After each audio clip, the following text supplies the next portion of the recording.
नमस्कार, जय हिंद, जय Bharat and welcome to Deaf Talks. This is Aadi Chint. मेरे साथ कौन खड़े हैं? कर्नल मयंक साहब। पहले तो सर प्रणाम, सलाम। खुश रहिए, खुश रहिए। Hope sir hand gets better. Sir ने बोला है कि भाई दिस मंथ एंड से पहले निकल जाएगा, so we should be able to see the clenched fist.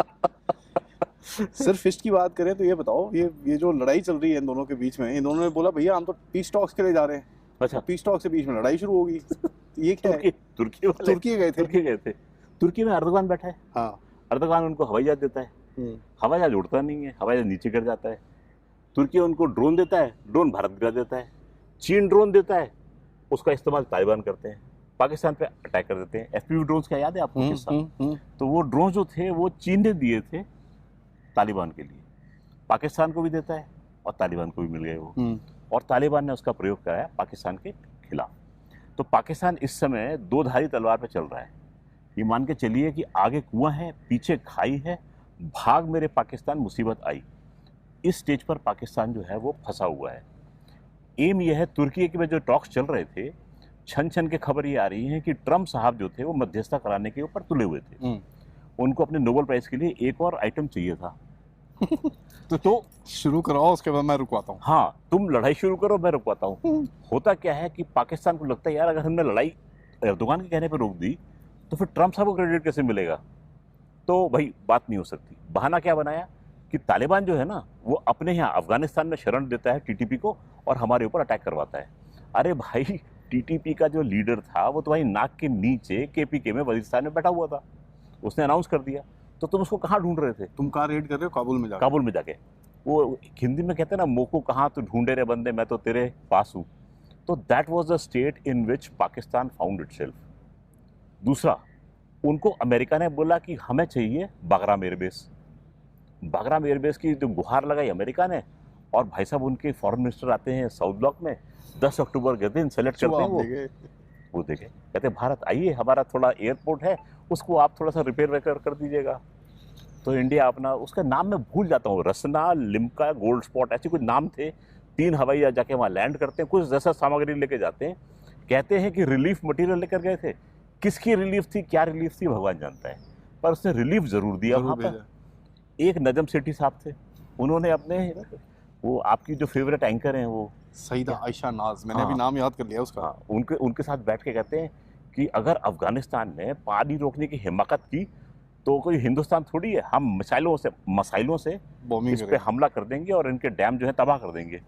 Least realising कि इस समय अगर अफगानिस्तान के ऊपर कोई मिसाइल अटैक होता है तो वहां पर भारत के इंटरेस्ट इन्वॉल्व है। सऊदी अरेबिया और पाकिस्तान ने इस समय करार किया था। लोग हमारे बहुत से यूट्यूबर आदि देख के पूछ रहे थे, हाँ, कि अब कैसे होगा, अब इंडिया कैसे ऑप सिंदूर चलाएगा आगे।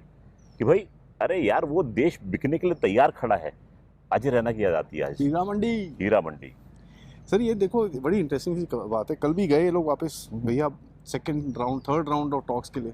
ठीक है जी, वहाँ पर कतर वालों ने बोला आ जाओ जी बैठो, टर्की वालों ने बोला आओ जी शर्मा खाओ। ठीक है, वो सब हो गया। रात को पाकिस्तानियों ने फायर कर दिया। हाँ। ठीक है, अब ज़बीउल्लाह मुजाहिद जो इनका स्पोक्स पर्सन है, उसने आके बोला कि भाई ये क्या तुम टॉक कर रहे हो, एक तरफ तुम बोलते हो टॉक है, ऊपर से तुम सारे फायर खोलते हो, तो व्हाट इज दिस नॉनसेंस। तो उसने पब्लिक में आके ये स्टेटमेंट दिया है। पहले कभी भी पब्लिक में आके अफगानिस्तान ने ऐसा स्टेटमेंट नहीं दिया ना। यहाँ पर मेरे को ये बताइए, अब ये by the way Khawaja Asif जो इनका डिफेंस मिनिस्टर है, वहां पहुंचने से पहले उसने पहले बोल दिया भैया ये ठीक नहीं हुआ है तो इट इज वॉर। पहले भी यही बोला था उसने। ये चक्कर क्या है, करना क्या चाह रहे हैं सर? ये इनका मेन गोल क्या है? मेरे को गोल नहीं दिख रहा। देखो, मिलिट्री ऑपरेशन में कुछ गोल तो होना चाहिए ना। एक्चुअली सबसे पहली बात आती है, आप ये देखो कि इनका पहले इंडिया के साथ में स्टेटमेंट ये होता था कि अफगानिस्तान जो है वो हमारी स्ट्रेटेजिक डेप्थ है। अफगानिस्तान का समय रुख ये है कि the depth has become a bulge. ठीक है, तो अब पाकिस्तान को डेप्थ नहीं मिल रही है, अब उसको अंदर घुसने की परेशानी हो रही है। वहाँ से अमेरिका जोर लगा रहा है कि हमें बागराम चाहिए। अमेरिका को वहाँ पर अड्डे चाहिए क्योंकि उसको ईरान पे कब्जा करना है और ईरान में नजर रखनी है और अफगानिस्तान में नजर रखनी है। पाकिस्तान को पता है कि हमारा ईस्टर्न फ्रंट ऐसा बैठा है, अगर कुछ गलती की तो इंडिया जो है वो छोड़ेगा नहीं। इस समय हमारे चीफ ने, इफ यू रिकॉल, 3 अक्टूबर को जनरल द्विवेदी ने स्टेटमेंट दिया था कि इस बार अगर हुआ तो हम रुकेंगे नहीं, जैसा पहले हम बदल देंगे। हाँ, भूगोल बदल देंगे। तो पाकिस्तान को ये भी शक है कि ऐसा ना हो कि वाकई में भूगोल बदल दिया जाए, क्योंकि हिंदुस्तानी जो करते हैं वो जो कहते हैं वो ज़रूर करते हैं, और जो नहीं कहते वो तो बिल्कुल ही करते हैं वो। तो इस समय तो बहुत कुछ कह दिया गया है। I remember it was I think 11 मई 2025, राजनाथ सिंह जी एक शिप पर जाते हैं अरेबियन सी में, और वहाँ पर नेवी के लोगों से बोलते हैं कि इस बार हम आपको पहला मौका देंगे, क्योंकि नेवी जो थी किसी प्रकार से रह गई थी अपना एक्शन करने में, क्योंकि 10th को आई थिंक उनका एक्शन रिलेटेड था, और 10th को पाकिस्तानियों ने गिड़गिड़ा कर भीख मांगी, भाई साहब फायरिंग करना बंद कर दो, हम कुछ नहीं करेंगे, हम फायरिंग नहीं करेंगे। इंटरेस्टिंगली जनरल राजीव घाई का स्टेटमेंट आया था कि हमें पता था कि पाकिस्तान कैसा दुश्मन है, वो सुनेगा नहीं वो, एंड हम उसके लिए तैयार बैठे थे। तो फिर उन्होंने जो ड्रोन से हमले किए, फिर हमने उसका जवाब भी दिया। सो पाकिस्तान कुत्ता भी नहीं बोल सकता, क्योंकि उसकी दुम टेढ़ी होती है, कुत्ते भी नाराज हो जाएंगे। बहुत ज़्यादा सर। नहीं, कुत्ता फेथफुल होता है, बहुत बढ़िया कुत्ता फेथफुल होता है, अच्छा पशु है, अच्छा जीव है, इंसान का वफादार है। पाकिस्तान और वफादारी ऑक्सीमोरॉन है ये, मतलब ये दोनों साथ नहीं चल सकते सर। बट यहाँ पर देखो, अभी मेन सिचुएशन देखो सर, इनका बड़ा इंटरेस्टिंग सा सिचुएशन है। वहाँ पर तुम बांग्लादेश में आग लगाने की कोशिश कर रहे हो, ठीक है, साथ में बांग्लादेश में मैं करूँगा, उधर पे तुम म्यांमार में घुसे हुए हो, अमेरिका के वहाँ पर गेम खेलनी शुरू हो गए हो, मतलब अपना घर पता नहीं, लेकिन जहाँ पर वो बोले भैया यस सर करके पहुँच जाते हैं वहाँ पर।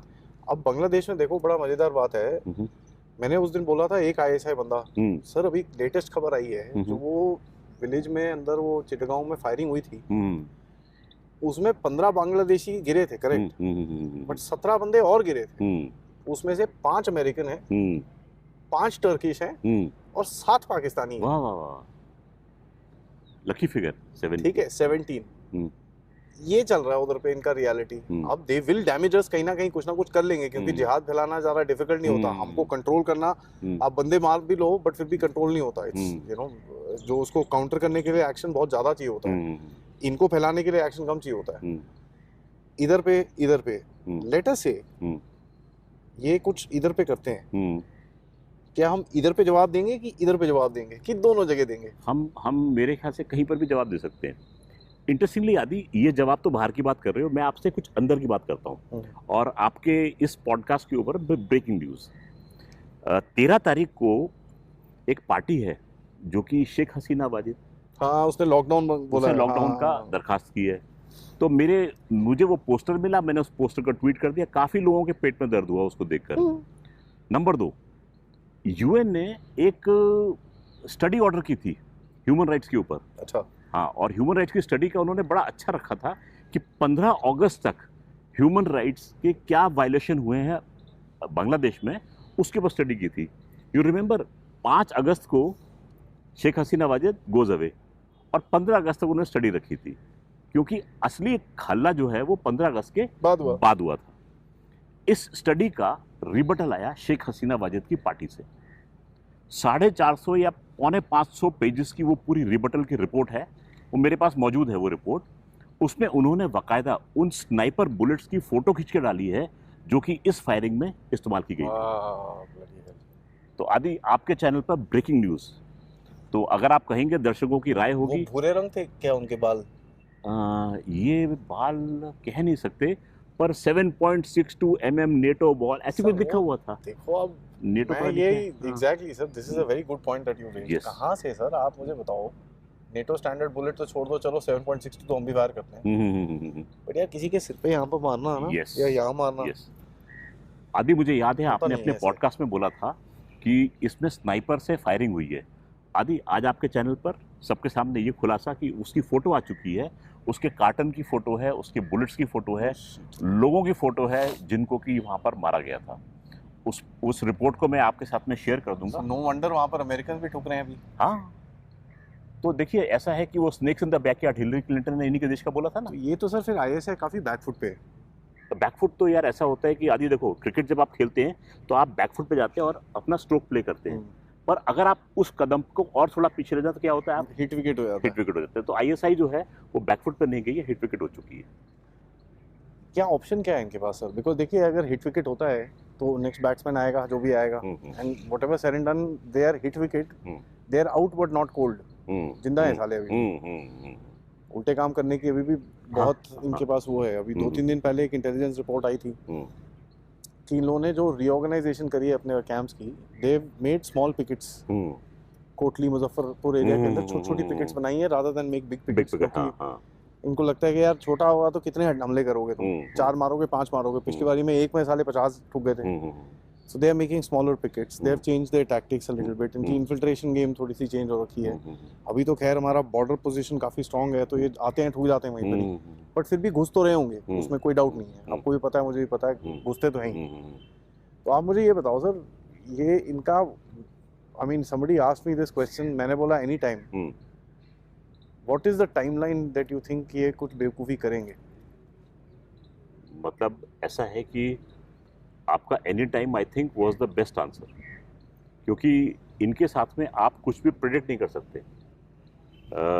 कहते हैं हमारे जो शास्त्र में लिखा गया है कि जो चौपाया पशु होता है उसका आप विश्वास नहीं कर सकते वो क्या कर देगा, इसलिए उससे हमेशा सजग रहना चाहिए। वैसे ही पाकिस्तान जो है, पाकिस्तान के तो कोई पैर ही नहीं है, सर भी नहीं है, पैर भी नहीं है। अगेन फिर वो आईक्यू वाली बात आ जाती है कि डिवीजन जो था वो आईक्यू के बेसिस पे हुआ था। तो आदि आई एम वेरी श्योर कि ये लोग ज़रूर कुछ हिमाकत करेंगे, क्योंकि प्रॉब्लम ये हो रही है कि इनके देश में इंटरनल स्ट्राइफ चल रहा है। इस समय आसिम मुनीर की पोजीशन वो है कि उसको अपनी पोजीशन डेस्परेटली स्ट्रॉन्ग करके दिखानी है, और वो डेस्परेटली स्ट्रॉन्ग करने के लिए उसको एक वायबल एनिमी चाहिए, और वो वायबल एनिमी इस समय हिंदू बनिया यानी इंडिया से बढ़कर कोई हो नहीं सकता। मैं ये निकाल रहा था सर आज, देखो आदित्य रॉज कॉल का सुबह अपडेट आया है, 2 Bangladeshi youth killed while fighting for TTP. Now ये भी करा इन लोगों ने बांग्लादेश में, और टीटीपी का इनको बैकफायर हो रहा है। और ये नंबर कई लोग बोलते हैं 30 से 40 है, कई लोग बोलते हैं 80 है।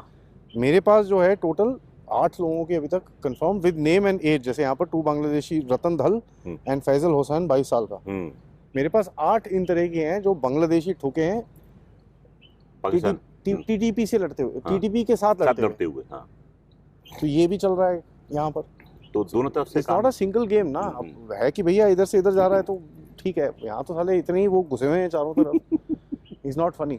बट यहाँ पर आप मुझे बताओ सर, अभी प्रेसिडेंट ट्रंप ने आके पाकिस्तान को ठोक दिया था बीच में, नॉर्थ कोरिया के साथ चेप दिया उसको न्यूक्लियर वेपन के साथ।